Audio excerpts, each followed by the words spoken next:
Have you seen The Damned? Late one night, when everyone was in bed, there was a knock at the door.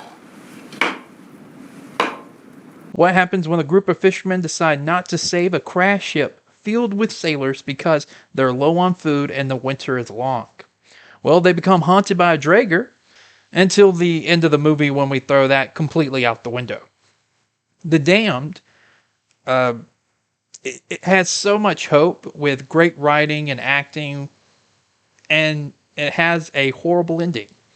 Now, does that mean it's horrible because of a bad ending or it didn't stick the landing or something like that? No, it's because you kind of get the feeling that the director didn't know how to end his movie and just decided to kill a random person at the end.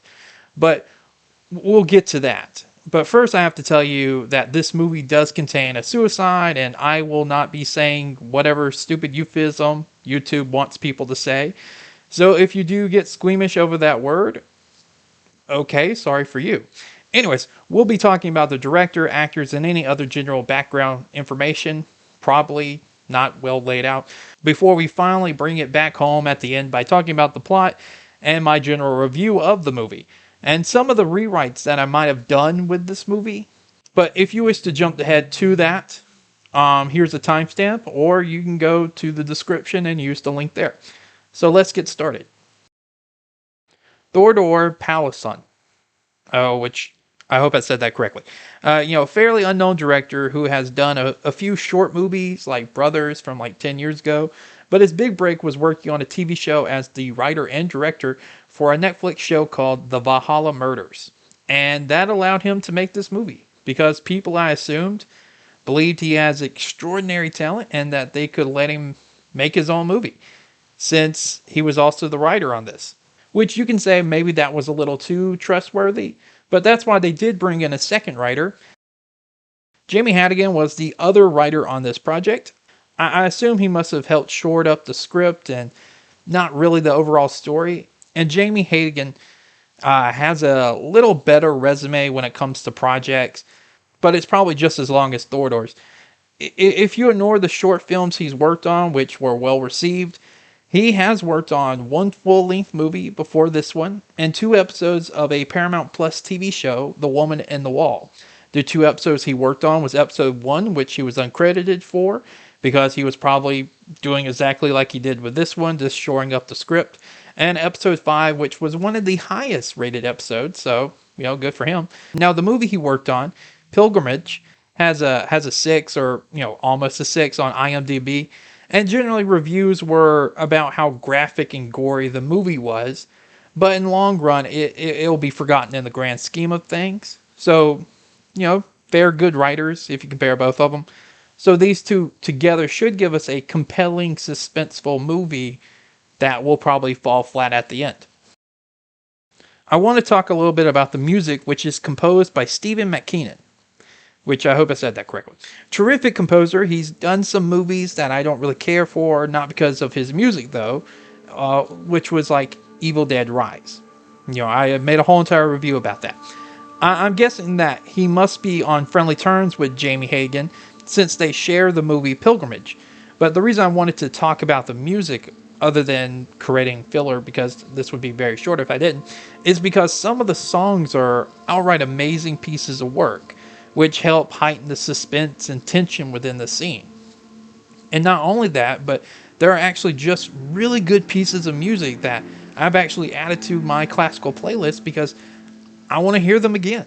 But I do have to mention that a lot of the movie is filled with what you could be considered horror music or ship music that isn't like Psycho or Friday the 13th, etc., where they're, iconic more.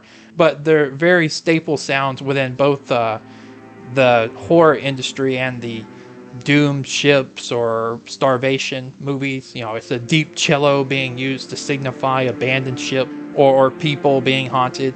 You'll hear that sound in numerous horror movies, especially ones built on ghosts or hauntings. It's just a very iconic sound that they reuse over and over in this movie. But there are a few songs that truly stand out that are not just the deep cello. Odessa Young, who plays Eva, she's done movies like Assassination Nation, The Giant, The Mothering, and my first film. But I feel like I've seen her in something, but when I look over the list of movies she's been in, I really haven't. Moving over to the next one, Joe Cole, who plays Daniel, is probably the most recognizable out of all the actors, mainly because I'm a big fan of the Peaky Blinders, and I've also seen Gangs of London.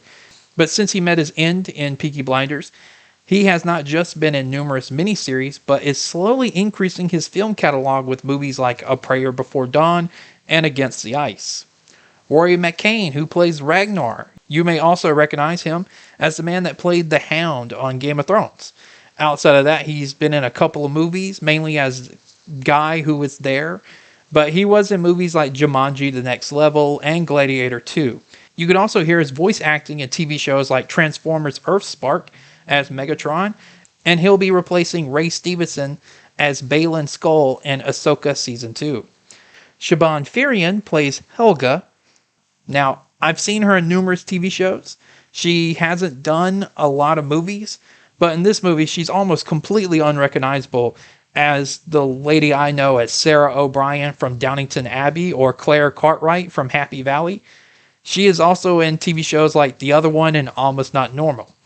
And that's basically everyone who's quote unquote famous or has a Wikipedia page. There's more people in the movie who play minor roles, but most themselves have either played background actors, minor characters, or this is one of the opening credits to what they hope to be a very long, successful career. Now on to the more important stuff, the plot and the review.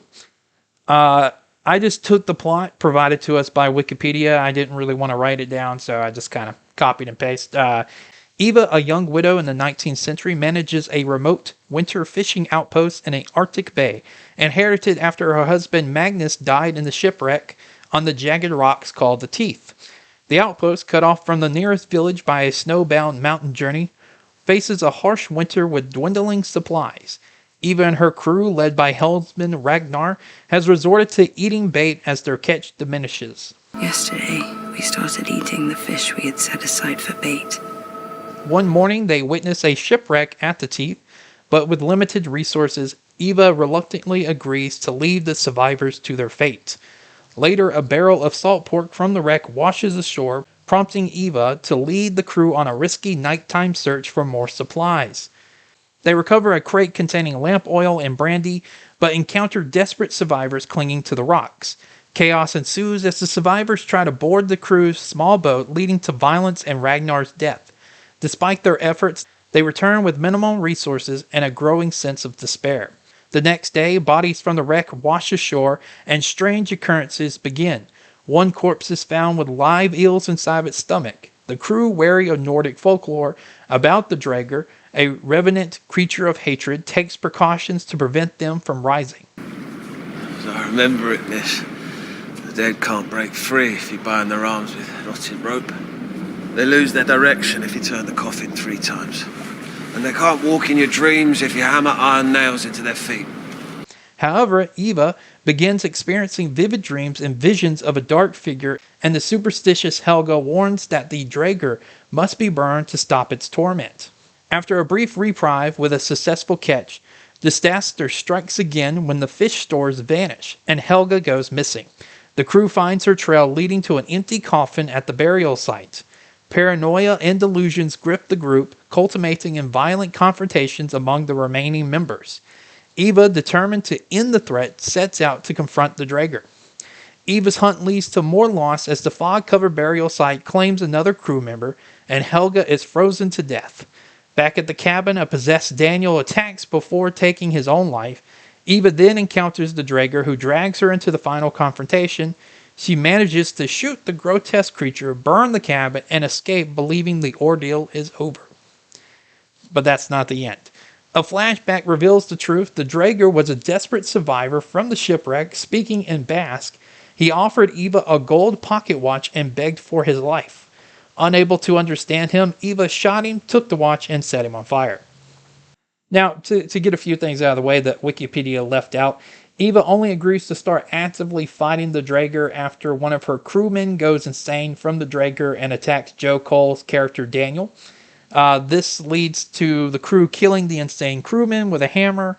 Daniel technically takes his life before Helga is discovered. Another crew member during the discovery of Helga's body commits suicide by throwing himself off a cliff. They mention his passing, but they don't say how he did it. And there were also a few other missing gaps, like the construction of the cross, which I believe should have played a bigger part. And, the reason why they decided to do a nighttime journey to the Teeth, which the tide would come in or something like that. It was the tide would go out and the tide would come in. And the cargo would be dragged away and scattered into the ocean. So they needed to do it right then. But this movie's greatest trait was that it was an ideal length, 1 hour and 28 minutes, counting intro and credits. Outside of that, the ending of the movie made it feel like a complete waste of time. The ending with the Draeger being revealed to be the last surviving Basque sailor didn't make any sense. How did this person invade dreams? How did he get our survivors to commit suicide? How did he cause sudden fevers or drive men to attack others with knives? And he didn't. The movie was pursuing a horror angle, maybe based not in vengeance, like it said, but maybe in guilt. That every man was going insane, riddled with guilt by leaving the sailors to perish aboard the ship, leaving them to die on the rocks, or fish hooking them to keep them from climbing aboard their fishing boat. I thought this movie was going to be an allegory on guilt or something, that each of our members of the crew would be driven insane and commit suicide, before finally Joe Cole and Odessa Young, or Daniel and Eva, were the last two survivors, with Daniel seeing not just the crew of the crashed Basque ship, but even his own crewmates haunting him when he's asleep and creeping toward him when he's awake. And the only one not affected is Eva, because she doesn't feel guilty. She put the well-being of her crew, her survival, and her profits ahead of everyone. Now, of course, it wouldn't be Eva or Daniel, because it's shown pretty early on that she was guilt-ridden about not saving the men who were drowning in the crashed ship. But having some kind of allegory on guilt is what this movie felt like it was going toward. That one by one, the men would be swallowed up by this Draeger and eventually break down and hallucinate, go raving mad, fever included, before taking their life or the lives of others. The first victim of the Draeger, in my opinion, if I was to rewrite this, should have been the Christian crew member, followed by the son of Ragnar, who, feels guilty about not saving his dad. Then followed by another crew member, then Helga, crew member, before finally circling toward Daniel and Eva. That no one survives in the end because they all feel the weight of not doing anything, weighing them down. That's what I thought. And it felt squandered, that I watched this entertaining movie for an hour and 20 minutes, and the last 8 minutes, I got nothing paid off. But another change that they could have done is just changing the ending. You don't even have to change the rest of the movie. Just change the ending, which would have sufficed. You could have ended it with her escaping the building. You didn't have to include the Basque at all. But by getting rid of the Basque completely, not the survivors on the rocks, but just that one at the very end, have it where she shoots the creature, sets it on fire, and in a moment of triumph and relief, our heroine rests with the fire devouring the house, then have the creature right there lurking in the background, hidden amongst the shadows, giving us an ambiguous ending, leaving us wondering if our heroes survived or did the horrors continue? When will the horrors end? When they're dead, or if they reach the town, will the vengeful spirit attack the innocent people as well? But they didn't, and that led the movie falling flat. So in good conscience, I can't really give this movie a great review. I liked everything but the ending. But if you perform a nearly flawless game that ends with you throwing an interception in the final moments that leads to the opposing team winning, then no one is going to care that you were nearly flawless. No one. And the ending to this movie ruins a lot of faith that is set up within the first hour and 20 minutes. It just feels like somebody shaved an hour out of the movie. Honestly, I think I would have preferred if the movie was just about a bunch of people in the frozen north of Canada or in Greenland who were tricked into moving there only to slowly begin dying when winter hits. Or you could have just retold maybe like an English colony in like Virginia during the first colonial days. Just anything other than this or mainly this ending. So I kind of believe what everyone has been saying about this movie on IMDb or Rotten Tomatoes and all the other little sites when they say 6 out of 10. The acting, the script, and the setting keep it falling from further, but that ending removes 4 points right off the top. But that's all I have to say. You guys have a good one. Bye.